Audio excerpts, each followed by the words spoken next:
Hello, I'm Tim Harris. This is Julie Harris, and this is Real Estate Coaching Radio. That's right. So make sure that you hit the subscribe button so you won't miss any future episodes. Thanks again for popping by. Hit that like button, and don't forget to leave your comments and questions so we can get right back with you. We will. Thank you for continuing to make our podcast, Real Estate Coaching Radio, the #1 listened to podcast for real estate professionals in at least the United States.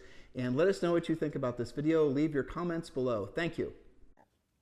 3, 2, 1, and we are back, and this is day 2, and thank you for all the great feedback on the details and the facts that Julie and I are giving you. It's really important that you guys understand this information so that you can then present it to your prospective buyers and your prospective sellers. And frankly, a lot of this information is giving you a sense of calm and confidence that you're going to need in this industry, because we are surrounded by misinformation, and most of this misinformation, for whatever reason, and we babbled about that a little bit yesterday, but most of the misinformation out there is trying to convince us that the sky is forever falling and that we're all going to be living in, grass huts in the middle of the savannah one day. In other words, it's not pro-housing in any way. So it's a weird time in history, but guess what? Julie and I have been married 32 years, been in the real estate business for 25 years, been coaching agents for about 20 years, and we've seen these cycles before. Every time the economy gets bad, you will see, or gets challenging, right? Mm-hmm. You definitely see the housing naysayers come out of the woodwork, and the recurring theme or the common element amongst all of these folks is a little bit of, thinly disguised socialism. In other words, housing should be socialized, private property rights should be somehow done away with. So when there's an opportunity for sort of some subversive conversations to happen with regards to real estate, the same things always happen in the same orders. And as I was joking yesterday, you're going to see a lot of information come out, or people starting to write stories about alternatives to the traditional suburban house, right? The suburban house that's, been occupying, they're going to try to paint like suburbia as some sort of a bad thing. And they're going to start telling you how the new thing's going to be putting, micro homes on infill lots in cities, and how that's somehow going to be a new trend. No, it's not, So all I'm asking you guys to do is read the headlines as what it is, which is mostly fake news and pure entertainment. And then lean into the facts, because it's with these facts that you will impress the prospective clients that you have, and they'll want to do business with you because you obviously are an expert, not just an armchair expert, but someone who's actually taken the time to get to know the actual goings on of the housing market. There you are. So we are on day 2. This is part 2, and point number 5. We're giving you talking points. Knowledge equals confidence. Ignorance equals fear. Our job is to educate you, motivate you, and get you into action. This is the education part of that. Point number 5, real estate talking points. What about new construction? Well, get this. Builder confidence improved for the 4th straight month, according to the NAHB, that's the Wells Fargo Housing Market Index. Thanks to the record low inventory of existing homes available for sale, new homes now represent, get this surprised me, 30% of the total available inventory right now is new construction. Historically, that runs at about 10%. So housing starts fell 1% month over month in March, but that was due to lower multifamily. So this is another key headline. You're going to read that builders have stopped building, the housing starts have started to decline. That's only multifamily affecting that. Single family starts rose 3% month over month, and single family home completions continue to run at an annual rate of over 1 million units, thus the roughly 30% of the inventory. Since new construction is 30% of inventory and it's often not in your MLS, what are you doing to learn where the new homes are being built in your town?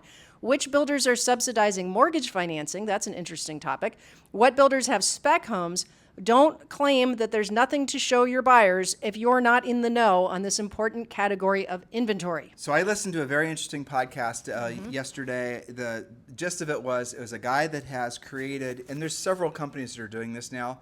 They're trying to standardize new construction, and you could call it they're not stick built homes, and they're not prefab. They're exactly. They're sort of prefab. That would be the category I would put them in. But it's all based on essentially standardized, walls and door openings and the rest of it, which means you end up with a house that looks very modern, love it or hate it. But, it's kind of a fascinating trend. But the problem is It was interesting on this podcast. The guy doing the interviewing of this CEO, asked him what the cost per square foot was. He didn't answer the question. Well, I went online and I did a little homework afterwards. His cost per square foot is like 2x what it would cost to build a stick-built house. So unless you're a real enthusiast of his product and don't really care about money, no one's going to be building with that company. Well, why am I telling you this? Because there are going to be a lot of new startups, and somebody's going to get it right. Somebody's going to be able to combine essentially a streamlined, prefab style home with, frankly, a cost structure that makes perfect sense. And this is kind of fascinating. I don't know if you guys realize this. When Julie and I sold real estate, we started selling real estate in an area called Clintonville, Ohio. And a lot of the houses there, matter of fact, our first house, it was a Sears house. And this is the way it actually worked. And I'm not making this up. You guys should Google it. You can Google and see the catalog. It's pretty interesting. It's awesome, actually. Yeah, I wish I had one of those. Yeah. So, matter of fact, I grew up in a Sears house in Colonial Hills. So you have you go to the Sears catalog, you'd order the house. The house would arrive at the local, train station. Those used to be all over, the United States. Now, hardly any of them. You would go there with your buddies on the weekend in their pickup trucks and whatever, and all of the building supplies for said house would be sitting on the train, and then you'd haul it all to your build site, and then you and your friends would build the house yourselves. That is actually how things happened. This is basically a kit. Back in the 40s, right? And that was not a prefab necessarily, but those were coming from Sears. There will be something else like that. It's going to be maybe a 3D, what's it called? 3D printed house. I heard a really interesting podcast about that, and they're trying to make that more efficient and less expensive as well. And Elon Musk has invested in a company, I can't remember the name of it all of a sudden, but they deliver homes. Now, again, these are kind of on the small side, but you can put several of these together and get a decent sized house that are delivered on the back of a truck that is, it's basically a normal 18-wheeler. And the house is boxable. That's the name of it. Yeah, it basically folds out, right? It folds out, right. So the house will basically arrive as a sheet, as flat. I don't know how to describe it. You guys should go online and look at it. And then the house will fold out. Well, the original boxable was, again, guess what? A trailer. That's what it looked like when it was folded out. But now what they figured out how to do is attach some of these boxables, so now you get something that's of decent size. Modular, that was the word. Yeah, modular. Yeah. Well, modular is kind of a trailer. Yeah, I know. But, in terms of you have these modules where you combine them, you can make different floor plans. They have standard shapes, but you can do stuff with them. So here's what it clearly is going to happen. Because right now, everyone pretty much agrees that the U.S. housing inventory, availability of homes, the inventory needs to increase by at least 5 million homes. That's how many homes the market can easily absorb. And that's not going to happen on the resale side for all the reasons we've been talking about on this podcast. There is 100% proof and evidence in demand, and there'll be a ton of money that's going to chase all these new ways that homes are going to be built. Because here's the other problem. The average person building a house is not a young man. They're 43 years old.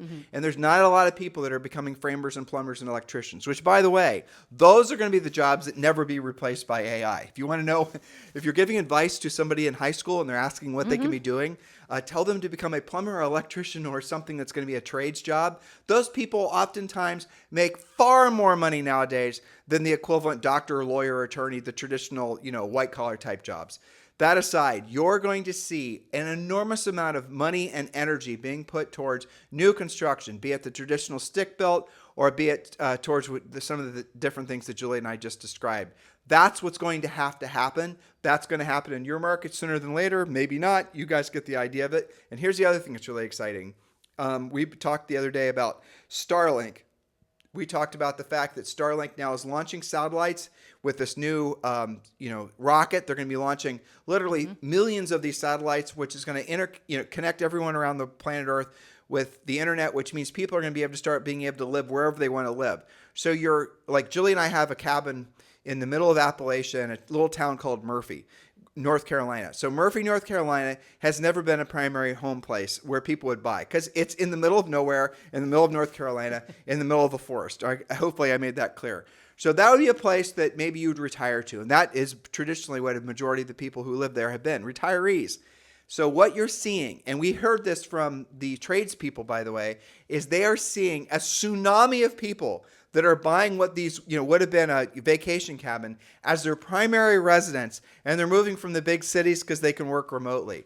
So new construction, people starting to buy up homes in these areas that have been traditionally maybe their, vacation home, third home type areas. You guys get the idea. That's how people are going to evolve and going to adapt. You have to be there. You have to adapt as well. Open your mind to all the possibilities, because we are just on the beginning stages of what will be a renaissance, not just in the economy, but in humanity, for all kinds of different reasons, AI being the biggest one, and housing is going to be drugged right along with it. That's right. So point number 6, talking points. Tim just gave you a whole bunch of talking points you can use. Point number 6, what about rental prices? Rent growth is actually slowing. 2021 saw record rental growth, but after 10 months of deceleration, single-family home rent growth in February dropped to just 5% year over year. So it's still up, but it had been closer to 6% year over year. That's a core logic number. So if you think that you're going to hide out by paying a lot less in rent than the house that you could buy, you are wrong about that, because it had gone up for so long. Now it's just basically stabilizing. Well, it's zero chance that rents aren't going to be continue to increase, because property values are increasing by 6 to 8%, and that means that property taxes are going to increase, which means landlords are going to pass that cost on to their tenants. That's right. But interesting, look how twisted that fact is, right? So rent growth is slowing. Look at how that reads, right? Oh, yeah, exactly. The growth of rent, how quickly it's going up, is less fast than it used to be. That doesn't mean it's not going up. It doesn't mean it's coming down. It just means it's not as crazy as it was. So rent inflation would be the honest way of saying it. Yes. But let me ask you, so what was it? Was it 2 years in a row that with both those years, the average rent went up by 20%? Or it wasn't 20% per year, was it? No, I think it was over the pandemic years. If you put all that into the mix, it's up by about 20%. Right. Now, did it go up because there were a lot more people becoming, there's an increased demand for people to live in rental units? No, it went up because the cost of maintaining the rental unit, the house or the whatever. And the property tax went up too. Exactly. That's what I'm saying. The cost of maintaining the property went up. So the rent had to be increased because inflation increased. That's the real reason. There wasn't necessarily a huge demand increase.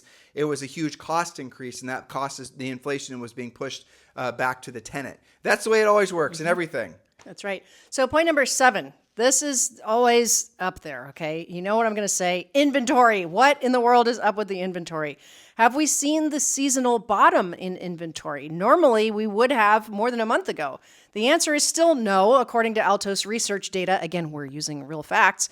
In fact, not only has it not bottomed out yet, but we now have surpassed the latest date ever to have not rebounded into a spring market. What does that mean? So what that means is normally, in spite of whether it's pandemic, interest rates, whatever the factors are, there are historical tendencies, trends, where the number of homes, the number of actives tend to bottom out after the holidays, February, March, and then it's the spring market. The weather improves, spring break is over, and inventory skyrockets. And you can see this year over year, even after a couple of decades of watching this. There's been a couple of exceptions, like, the first year of COVID, where you weren't allowed to even show a house if you could even get a showing, right?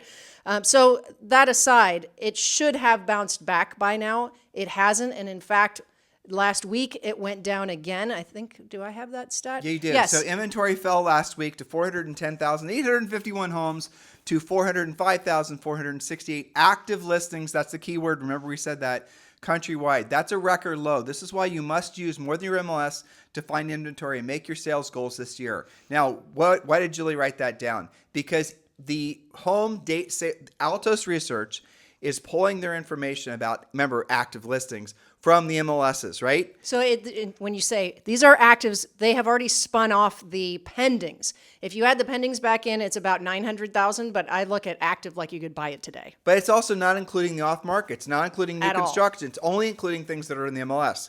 We've done past podcasts about where to find the inventory that's not in the MLS.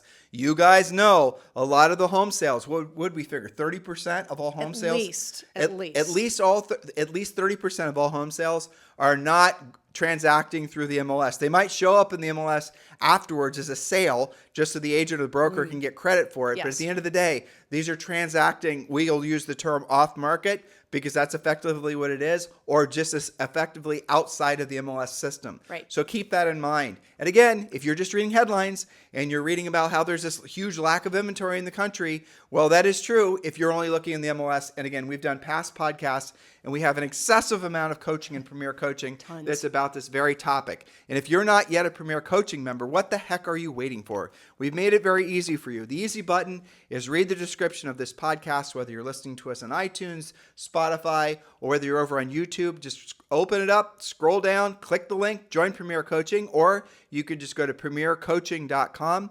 premiercoaching.com. If you prefer, you can also make it so we'll text you a link to join right to your cell phone.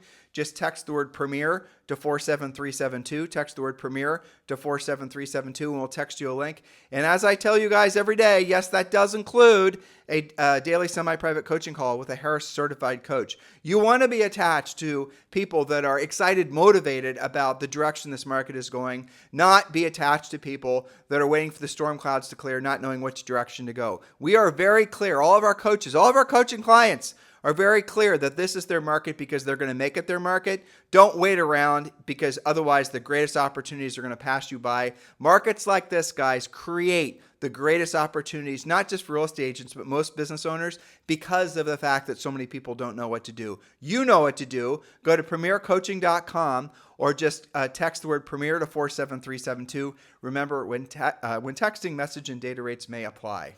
All right, so we talked about this part yesterday. I'm going to go to point number 8.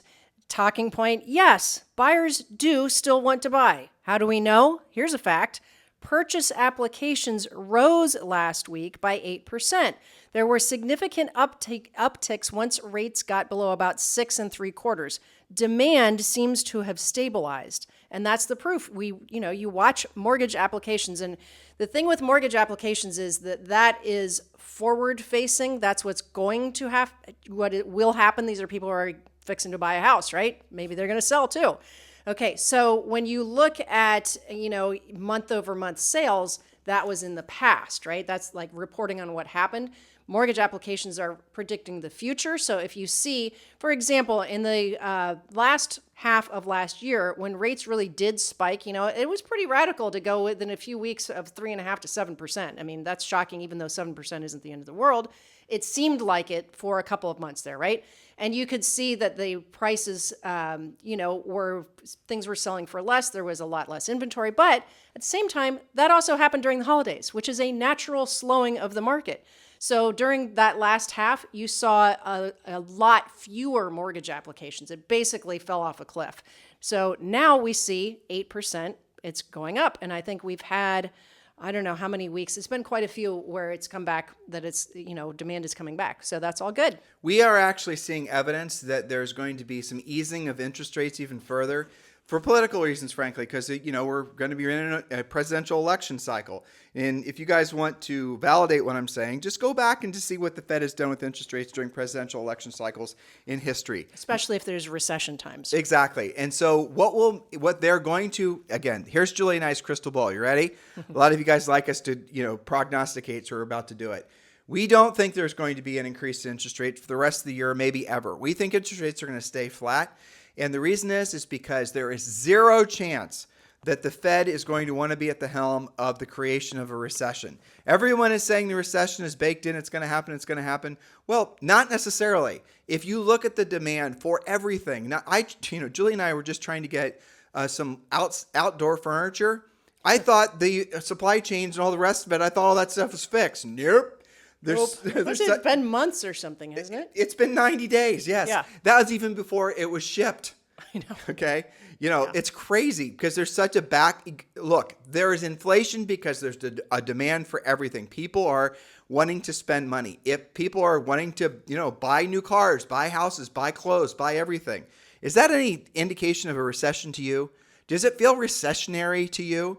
No, their unemployment is less than 3%. It's got record unemployment. The number of defaults. I had someone ask me the other day how they get short sale trained, and I asked them why. And they said, well, I heard on read or saw on something, blah, blah, blah. Somebody basically filled their mind with all these fear and loathing about a housing crash. And I said, well, here's a fact. Less than 1% of all mortgages have any kind of, default risk right now. That's the lowest it's been in recorded history. Did you know that? No. Okay, let's go to your MLS. Let's go to your property records and let's find out what the number of defaults are in your particular area. It was like 0. So why are you worried about short sales? So this is what happens when you guys start worrying about looking towards listening to people that frankly aren't competent to be giving you advice. Aren't qualified in any way to give you advice. What kind of advice is that? Here's what we'll do. We'll spend a whole bunch of time and money and effort pursuing something that exists less than 1% in the market. That's just crazy. Well, by the way, if you run into a seller, let's say there is a seller in your market that you meet with, and I'm going to give you guys you don't have to do a short sale. Listen to what your coach is telling you. And they happen to for whatever reason, so once they pay their selling fees, they're going to be, breaking even, which frankly is fine, or they're going to be in a situation where they have to write a check and they don't have the money to spend. That's your worst case scenario. In other words, they owe $500,000. The net proceeds to them is going to be $475,000. They don't have $25,000. I'm making all this up, obviously, but here's what you can do. Have them call their lender, have them explain to their lender what the problem is, and the lender will give them an unsecured line of credit for the negative equity in the property or the $25,000, and they will pay that after the close of the sale, after the close of the property. The lender does not want them to do a short sale. The lender will happily give them an unsecured line of credit, like a credit card basically, and that's how you resolve those problems. You do not need to worry about how to do short sales. And that's if it's $25,000. If they're negative by $5,000 or $10,000, here's what you do. You wait about, 6 months and the house probably will give you that $5,000 back. You wait till there's a new high comp in the neighborhood and you sell it for $5,000 more and break them even. That's right. The point being is that focus on the facts. Don't focus on the hype. Focus on the people that are like, when you listen to information, when you listen to this 2 days podcast, when you listen to this podcast every day, millions of you do, and you are listening to what we say, how do you feel afterwards? You feel motivated. You feel excited. You feel optimistic. You feel hopefully like you're actually going to go out there and help somebody buy or sell a house. You're not feeling fearful. You're not feeling like we're on the, essentially staring down a zombie apocalypse. You're not feeling like you're just going to hide out and wait for the storm clouds to clear. You guys get the difference? So if you want to know whether or not you should be consuming more of a specific, source of information, ask, monitor, pay attention to how you feel. How am I feeling as I listen to this? How am I feeling as I read this? How am I feeling as I watch this? If you find yourself feeling fear, if you find your chest tightening and you're finding yourself really, frankly, that fear mechanism is starting to take over your ability to think clearly, stop consuming that content. That's the simplest thing you can do. Start isolating yourself. In a market like this, the thing to do is actually focus on fewer things. We talked about that at the beginning of last week in that podcast series, From Chaos to Calm. Stay connected, guys. Stay connected with people that are going in the direction that you want to be going. That way you can accelerate your positive momentum. Avoid anything and anyone that causes you to feel fear, causes you to feel loathing, causes you to think that your best days are behind you. You need to remove those people and that information from your life. And I realize that's hard because it's everywhere. And I realize it's extra hard because everyone you love and care about, they themselves are probably, awash with misinformation as well. It's going to require work, but I promise you it's worth it. Anything else you'd like to say, guys? Well, I just have to say, I'm so proud of our coaching clients because they're a very coachable bunch because you know what? Their issue isn't anything that you just mentioned. It's not about mindset problems. It's not about any of that. You know what their issue is? How do I manage all my pendings? How do I manage having I am actually finding stuff off market. And you know what happens? I sell that house and then I got to find a house for that person. And I got to lather, rinse, repeat. But you know what the best part of that is? Because they're being proactive in this market, their profitability is just astounding. It always cracks me up when it's been tax season recently and we'll ask about profit and loss. And they're like, I don't know, it's not that hard. I only spend on like 2 or 3 things. I've just been going from deal to deal. That's a really beautiful thing, isn't it? Well, they've been going to multiple deals and multiple deals. They're not buying leads. They're not wasting their money on branding. They find a deal. They transact with that person. Then they turn that into the next one. Or they're spinning off so much business. One of the best things about low inventory, we complain about it all the time. Not enough for the buyers. Best thing about low inventory is what you can do with that listing. When you use that to proactively lead generate off of the fact that you have that listing, you door knock in the neighborhood, you do coming soon, you do open houses, you create leads from those listings. Open houses are killing it. So our coaching clients are busy. I don't know what everybody else is whining about. Yeah, and our coaching clients have killer profit margins. Killer. It is astounding, actually, the difference between people that are trying to make sort of these old gimmicky marketing things and branding and all the rest of it work. And they're discovering, I'll just share with you, I had a call yesterday. This was somebody who was joining eXp Realty with someone that's in our group. And he was in South Carolina. I won't say any more than that in case he's listening. But he had a record 5 deals pending, and he has a record amount of money coming in right now. And he said that 0% of the homes that he sold were in the MLS. So Isn't that he interesting? created all of his own inventory. Yeah. And, like I said, he's a podcast listener. But the moral of the story, again, is that there are people that are making more money now because of this market, and then their margins are, 90%. Absolutely. You don't have to, you never had to buy your business in the first place. You never had to actually do anything other than apply the mindset of being of service and essentially then earn the business by having the skill set that people are willing to pay for. And that is really proving itself out now, isn't it? And you're experiencing that, or if maybe you're experiencing needless struggle, why don't you just change your frequency so you can be in alignment with what this new market demands? We made it very easy for you. Just go to premiercoaching.com or click the link in the description. It's simple. It takes you like 3 minutes to become a Premier Coaching client. Guys, listen, thank you for continuing to keep this the number one listen to daily podcast for real estate agents in the United States. We are going to start recording a series of interviews and probably release one of them per week that's going to be with some of these agents that we're describing, that we talk about, coaching clients and other people that are being very successful because of this market. We don't want you just to listen to us talk about them. We want you to hear it from their voices, and those are going to be in the form of Zooms or whatever, and so you can watch it on YouTube as well. I'm going to try to start doing those next week. Obviously, coordinating schedules is always a challenge. But in the meantime, guys, listen, you are listening to and attending to and, frankly, focused on the right things. You got to stay on that.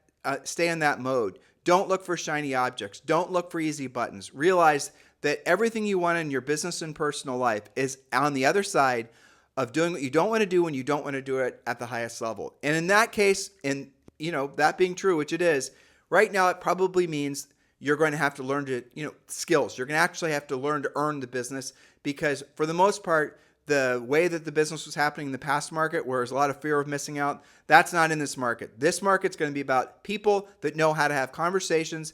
That's the point of these last 2 podcasts. So you can actually have the facts, so you can have conversations with folks wherever you are, standing in line at Starbucks, maybe even at your real estate office, and you hear somebody say something that's not true. You're going to actually, you can choose to say nothing, by the way. That is an option. Yeah. That's usually Julie and I's stance, especially socially, when we hear people spouting misinformation about real estate. We just keep our mouths shut, because what's the point? But if you are in a situation where you can offer information that's going to help somebody, you should absolutely do it. Oh, and by the way, that's probably your next buyer or seller. That's what happens when knowledge equals confidence, ignorance equals fear. So please feel the confidence that comes from having the knowledge. You guys have a fantastic day. We'll talk with you on the show tomorrow. Hello, thank you for having watched this video. Please remember to subscribe to our YouTube channel. That's right. And don't forget to hit that like button, leave your comments and questions below, and we will get right back with you. Thank you for watching this video. And remember to watch the next one. You're going to love that one.